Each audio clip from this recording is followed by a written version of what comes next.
Ajax was originally designed to read data stored in a format called XML, or Extensible Markup Language. It's very much like HTML, but you get to make your own tags. So let's take a look at an example of what it takes to read data in this format. We have a new file in our folder called data.xml. It's a file with some data in the XML format.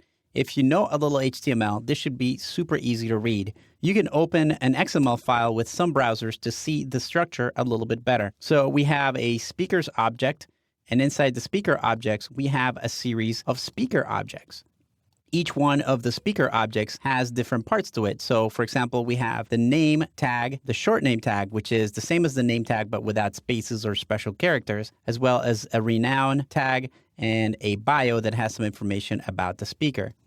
Reading this into JavaScript is super simple. As a matter of fact, the XHR object comes with a special attribute called response XML. It's sort of like the response text property, except that it converts the data into an object that you can manipulate through JavaScript. So before we do anything else, let's go back into our HTML file and change this so we're back to a div with an ID of update.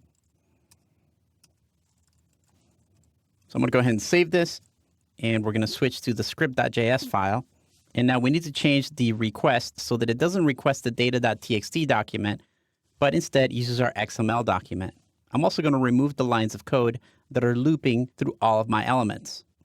So now that we're linking to the XML document instead of the text argument, let's just take a look at the response XML property of our request. So let me save that and switch over to my browser. And let me hit the back button to go back into my file, and then I'll refresh this. So let's go into our console and take a look at what we get back. So you see that what we get back is essentially a document with some data inside it that's pretty much like what we saw in the XML file. The XML object is really easy to go through. We can use the getElement by tag name with an HTML or an XML document. So if we wanted to get to, say, the name of the second user, you could do something like this. So let me go ahead and save that, and then I'll switch over to my browser, and we'll hit refresh. So what we get back is the entire name tag of that XML node. So every element inside an XML structure is considered a node. Elements inside other elements, including the text inside an element, is also considered a node. So to get to the text of this node, we could use this.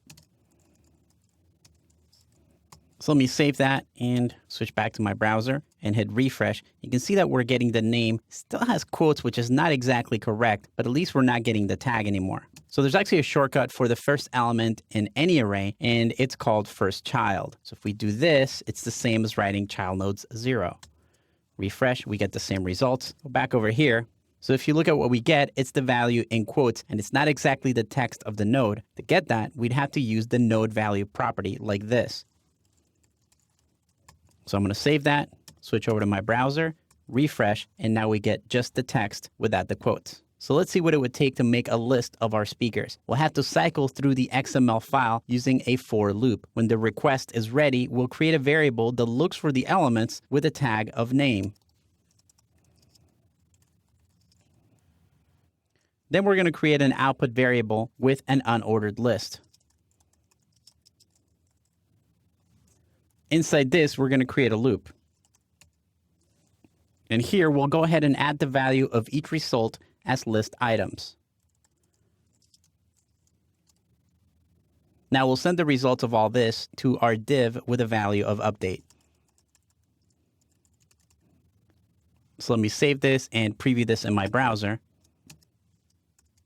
And you can see the list of all of our names.